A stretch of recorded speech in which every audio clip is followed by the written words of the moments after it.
Let's talk about a technology that could literally rewire our entire economy. I'm talking about giving AI the power to control and spend money all on its own. It's a concept called an agentic wallet. And believe me, it's about to change everything we think we know about automation. So let's just start with the big question right up front. What if an AI could do more than just advise you on your finances?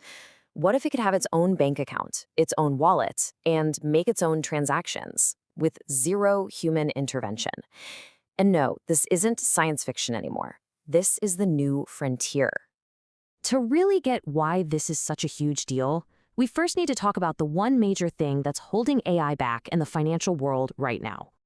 Okay, so today, AI is a fantastic advisor, right? It can watch your stock portfolio, it can suggest new vendors for your business, it can recommend the best trades. But notice the key words there: recommend, suggest, monitor. The AI can come up with a brilliant idea, but it can't actually do anything with it. A human has to step in to execute the purchase. The leap we're talking about here is massive, turning the AI from a simple advisor into a true economic actor. This total dependence on a person to say yes is what people in the industry call the human bottleneck. Just think about it. Every single time an AI figures out a genius, time-sensitive financial move, it grinds to a halt and has to wait for someone like you or me to log in, check it out, and click approve. It completely shatters the dream of full automation and really limits what AI can actually do for us. Now I know what you're probably thinking, because it's exactly what I thought. Wait a minute, giving an AI direct access to money? That sounds like a complete blueprint for disaster. And you know what? That's a totally fair concern. This opens up some pretty terrifying new risks.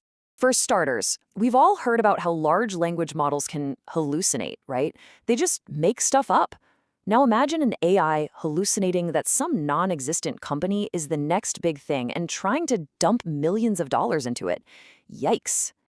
And then you've got something called prompt injections. This is basically where a hacker could trick the AI with a really clever command, hijacking it and telling it to send all of its money to some random offshore account. Not good. But honestly, the scariest risk of all might be flawed logic. See, if an AI has even a tiny error in its code, a small bug in its decision-making, it won't just make one bad trade. It could run that same flawed logic thousands, maybe millions of times a second. The source material we're looking at puts it perfectly. This situation could amplify small errors into catastrophic losses within minutes. The incredible speed of AI is its biggest advantage, but without the right guardrails, it becomes its most devastating weakness. So how do we get all the benefits of an autonomous financial AI without, risking complete and utter catastrophe? Well, the answer is to completely rethink what we're building. This isn't about giving an AI a debit card. It's about building a programmable financial firewall around it. And this definition right here is absolutely crucial. An agentic wallet is not designed for convenience. That's not the point. Its number one primary objective is to contain risk. You have to think of it as a safety system first and a wallet second. Every single feature is built around one thing: security. Okay, so let's get into the nitty-gritty. How exactly is all this safety engineered into the system?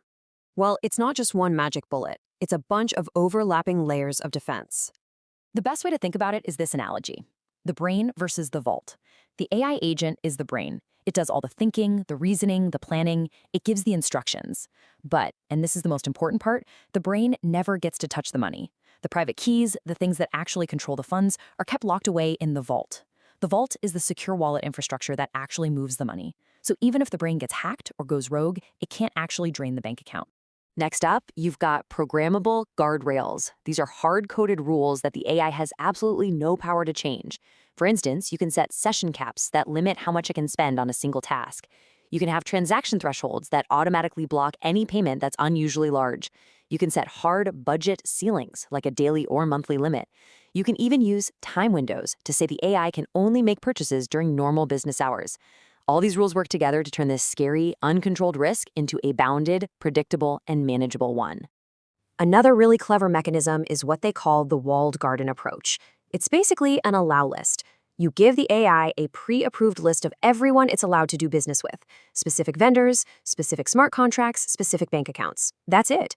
If a compromised AI ever tries to send money to some random, unapproved address, nope. The transaction is just blocked. No questions asked. And the layers just keep coming.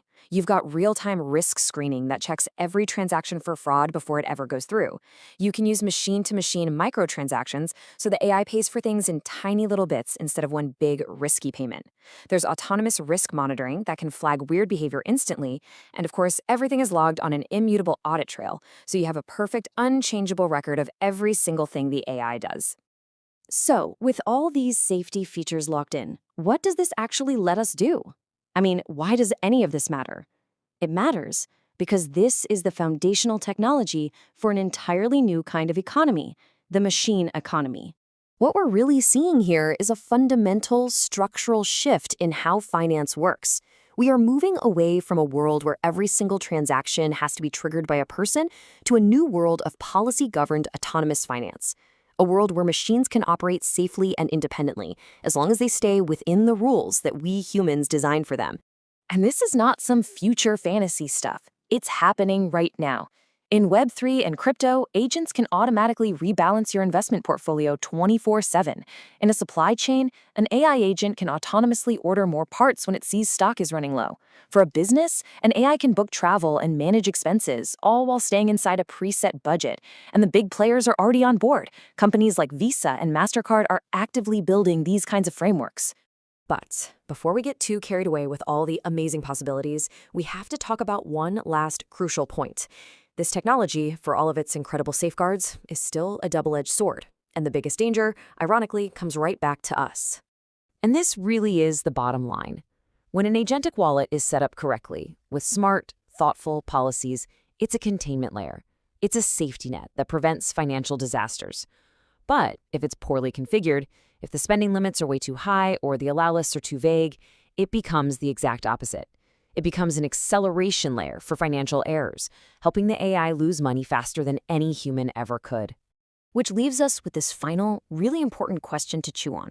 We are building the tools to make autonomous finance safe, at least from a technical standpoint. But the final outcome, that's going to depend entirely on the wisdom of the people writing the rules.